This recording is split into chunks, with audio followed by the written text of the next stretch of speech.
cusub ayaa ka soo kordhay qaraxii ka dhacay dhawaan agagaarka hotel Guuleed ee magaalada Muqdisho.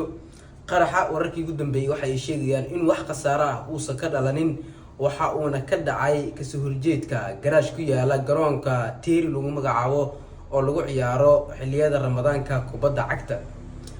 Waxaa la sheegay in gawaari kala duwan oo aad u burbursan oo halkaas iska yaala lagu dhex qariyay miino, halkaasina uu ka kacay ama qaraxa uu ka dhacay.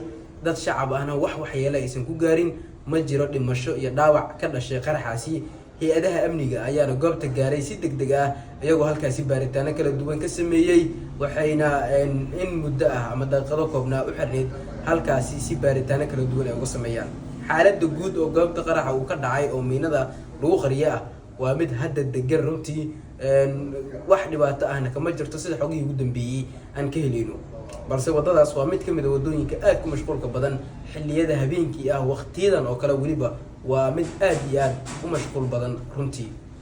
wararkii ugu dambeeyay waxay sheegayaan in xaaladda guud ee halkaasi ay tahay mid amni ah. ciidamada amniga ayaan halkaasi baaritaano kala duwan in daqiiqada ah ay ka sameeyay. shacabka kala duwan ayaan hadda wadadaas si caadi ah u isticmaalayo. aragtidaada qaybta hoose kaga dhiibo muuqaalkana faafi.